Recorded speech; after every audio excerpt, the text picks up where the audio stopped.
President Donald Trump has drawn a hard line, making it clear to the nation and to lawmakers that he will not budge on his demands. Standing before reporters outside the White House, Trump's message was unmistakable. He will not sit down with Democratic leaders until the government is fully reopened. This is not just a political maneuver, it's a statement of intent, a signal that he's prepared to wait as long as it takes. The government remains at a standstill. Offices that once buzzed with activity are now silent, their doors locked. Congressional meeting rooms sit empty, echoing the absence of progress. Federal workers across the country are left in limbo, uncertain about when they'll return to work or receive their next paycheck.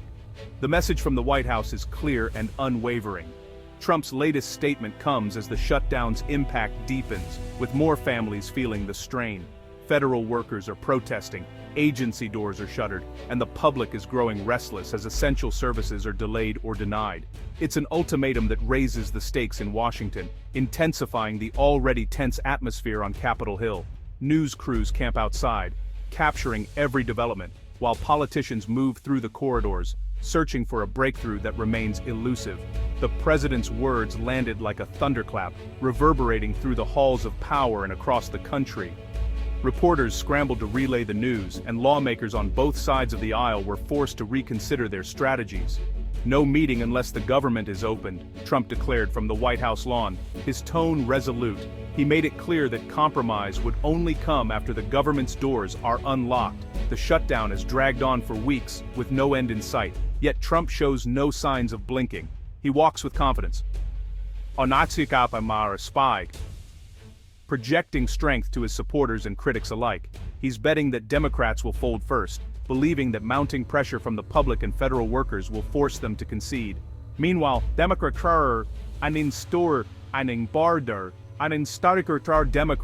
huddle in strategy sessions, weighing their options and considering their next move. Trump's condition is forcing Democrats to make a difficult choice. Do they negotiate on his terms and risk alienating their base? Or do they hold firm and risk prolonging the pain for millions of Americans? The stakes are high.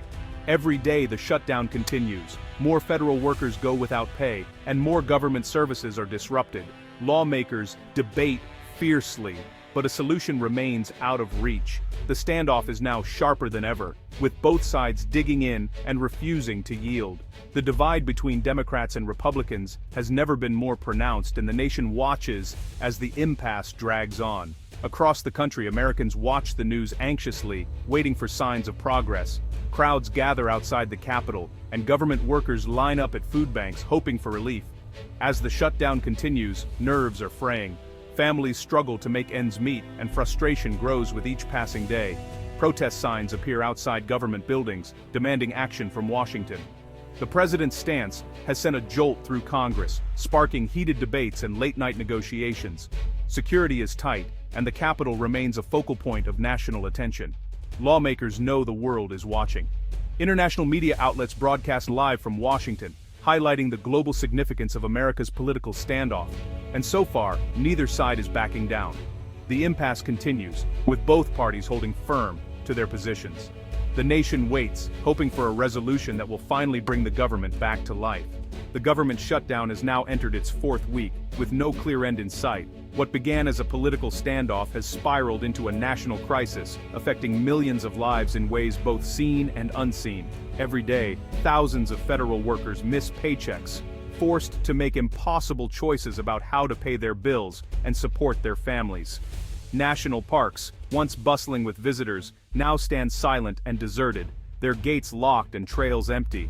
Air travel is slowed to a crawl with long lines and frustrated travelers at airports. Essential services stall across the country, from transportation to public safety, as the effects of the shutdown ripple outward. The pressure is mounting for a solution. As lawmakers face growing criticism from all sides, the halls of Congress are filled with tension, urgency, and the weight of responsibility. It's one of the longest shutdowns in United States history, with each passing day adding to the uncertainty and anxiety felt across the nation. Headlines scream about the crisis, and the calendar pages keep turning with no resolution in sight. Washington is gridlocked, and Americans are paying the price. Commuters stuck in traffic listen to grim news updates, while businesses and communities brace for the next blow. The pain is spreading, from IRS workers unable to process returns, to TSA agents working without pay. to scientists at federal labs forced to halt critical research. The shutdown's reach extends into every corner of American life. Each day, the urgency grows, the clock ticks on, and the uncertainty deepens for those who depend on government services and paychecks. The human toll is real and growing.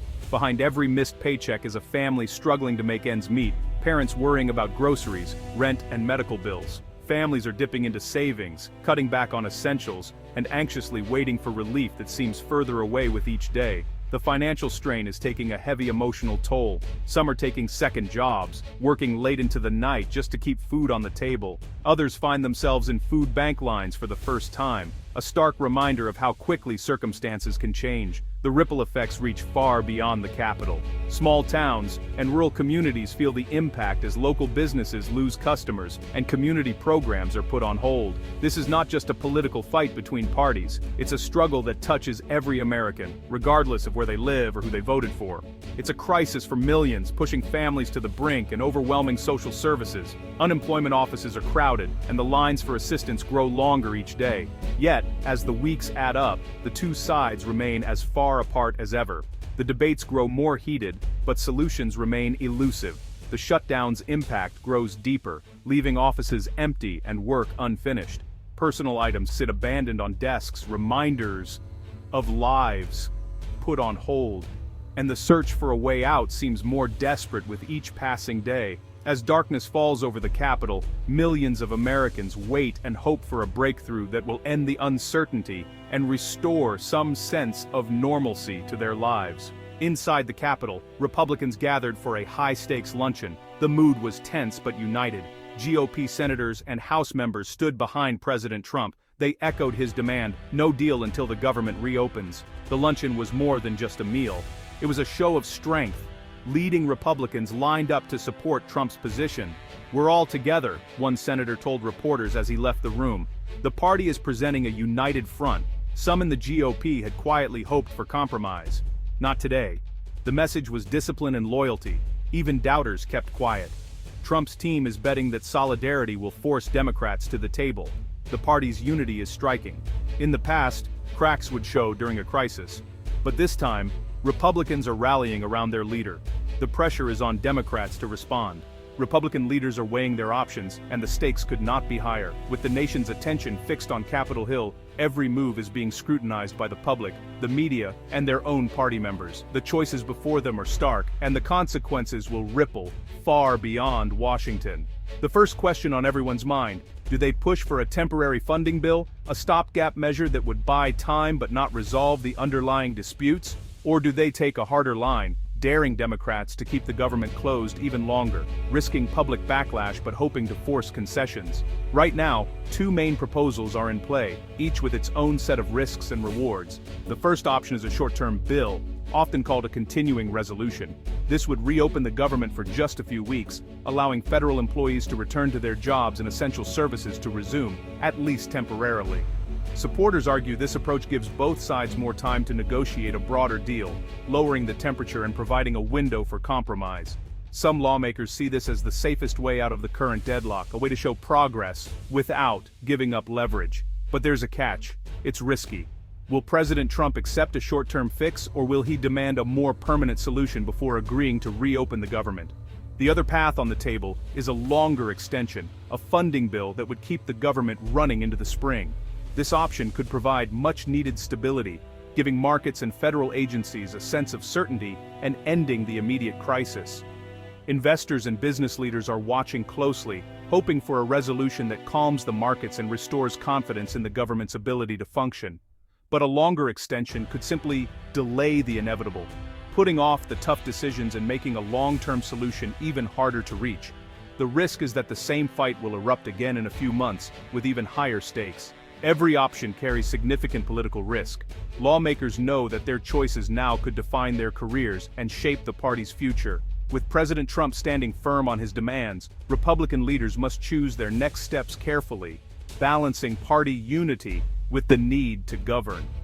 The next move could decide not just the fate of the government shutdown, but also who blinks first in this high-stakes political standoff. Speaker Mike Johnson offered a rare update on Capitol Hill. He said the House has made progress on the key appropriation bills. These bills, Johnson explained, are essential to funding government agencies. Johnson's message was optimistic. We're moving forward with the appropriations process, he said. The speaker pointed to bipartisan work on several bills, noting that some are close to completion. His tone was calm but urgent.